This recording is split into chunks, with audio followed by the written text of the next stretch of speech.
Shannon, hey brother, how are you, mate? Good to chat yesterday as always. I'm just in the process of doing a few little custom videos for a couple of my Zoom clients as well, like a more or less just a personalized follow-up, just to recap what we spoke about and take them through a couple of key things. So yeah, mate, while I'm here, like I said, I'll send you that video for your QL, which is pretty cool. So what we're going to use for you, I'm going to go and use just the Body Spanner mini version. Now, the medium ball without a pin's got 3 holes. You've got an option. Dead end hole, won't go any further, so it's going to set the width to that. Thoroughfare hole, we've got anywhere between nearly no space, again all the way out to the maximal space of the dead end hole. So I usually, what you'll do is if you slide that along, you'll feel this little sweet spot where it's got just that little bit, maybe 5 mil of movement. So it's kind of where the holes intersect in the center and where the pin intersects through the holes, essentially. So it's got a little bit of play in there, which is really good, because what that does, it actually allows these 2 balls to adjust or self-adjust within that range to target perfectly the side of your spine. Now, going through the rules again: position, placement, pressure, progression, understanding nature and behavior, applying the perfect amount of pressure to the exact position every time, so you can be extremely targeted, and then not trying to create tension to relieve tension is just as important when it comes to doing all these the paraspinals. This one you can work your entire spine. Symmetrical, nice, do it on a hard surface, because if you do it on a soft surface, like even a bench, you lose the penetration because of the surface area. So maybe just a yoga mat or carpeted floor or whatever you've got. So QL, what we're going to do here is it's very similar to your glutes, to your glute positioning. Lay flat on your back, knees bent up, feet flat on the ground. What we're going to do here though is place the 2 balls either side of our lumbar spine. Okay? Now don't just drop your body weight down. What we're going to do here is make 2 fists. Fists are going to go under your bum, and you're going to drop some weight down and just feel what that feels like in your QLs.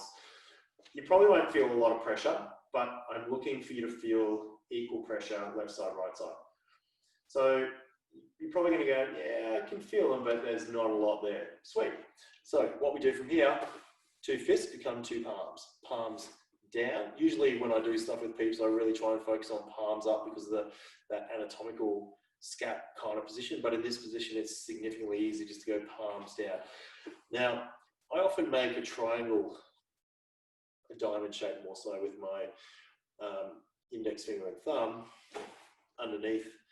Drop some body weight down. And again, the hands are then creating the protection of the pressure, or they're altering the amount of gravity pressure I've got each side. Now that could be enough for some people. You're probably going to want to go a bit harder.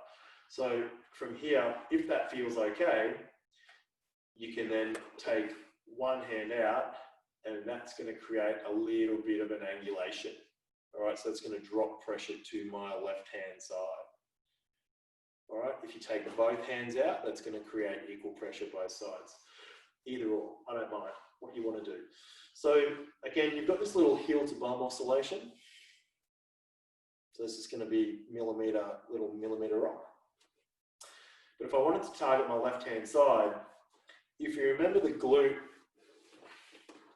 sequence, 0, 1, 2.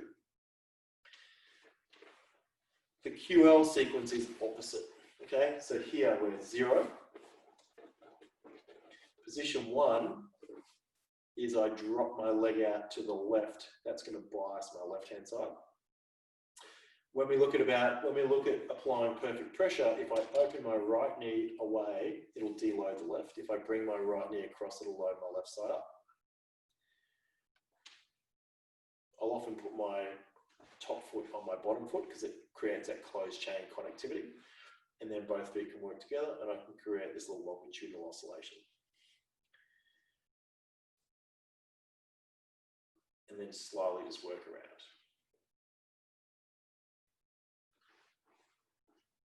Okay, quite easy, quite simple.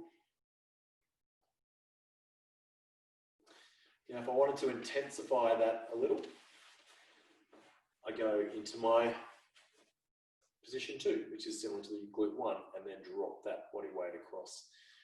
And you'll find that that's going to load you up a little bit more. But when you get into this position, you might find the tightness makes you sort of feel like you just want to roll. You might feel like you want to roll off the ball, so it's a bit, you might need to create tension to relieve tension. So we don't want to do that. So what we do then is that diamond shape that we were making with our hands, I would then place my left hand and cup the ball. Cupping balls is good. And then just gently bring some body weight across, which creates ultimate stability. But also this hand then becomes like the shaft. When we do it, like when you do TFL on the small ball on the shaft. So this creates a bit of protection and stability, extra stability. Right. And then you can drop that puppy down, take that hand out. All right, so then just lift your bum up, slide them a little bit higher. Again, work through that process.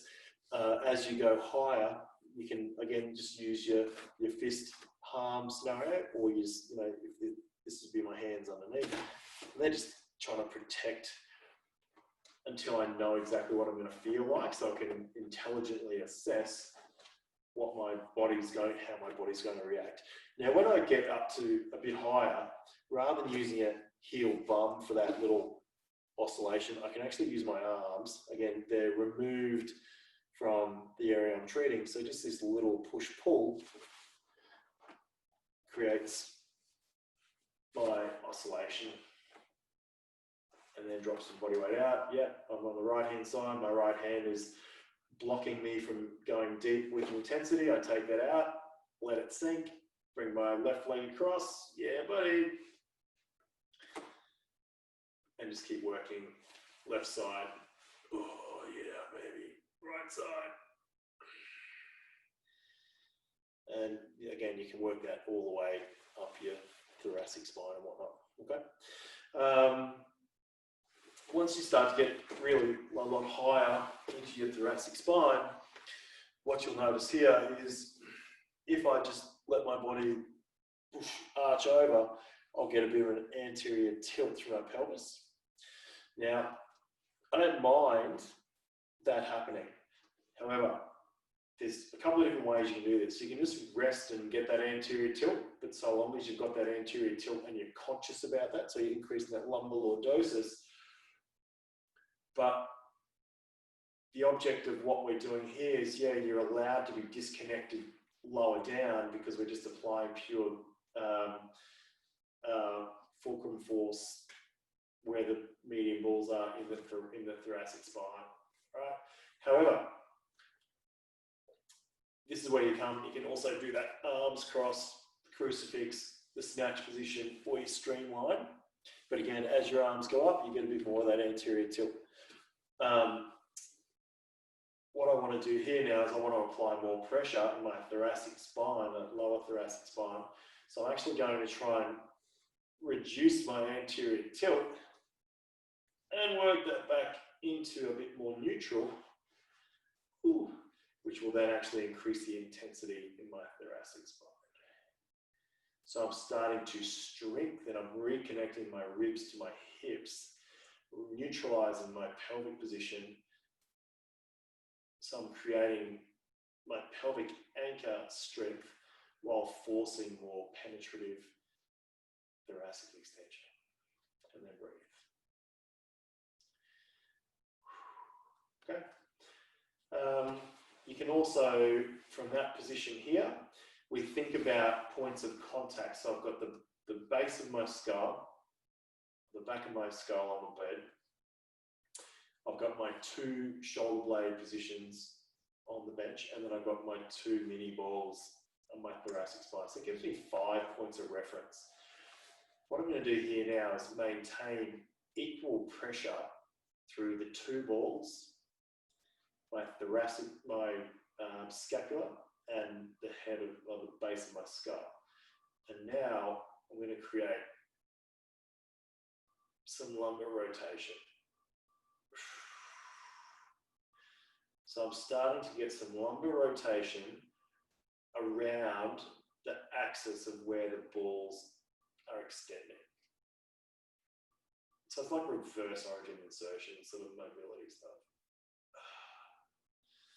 All right. With this as well, if you want to go a bit further, you can also cross one leg over the other. It just changes hip and glute lengths. And we can do the same. After you've done this a little bit, this is more passive, this movement. So we're really just trying to keep the engagement between the medium, the 2 balls of the spanner, scap, base of the skull.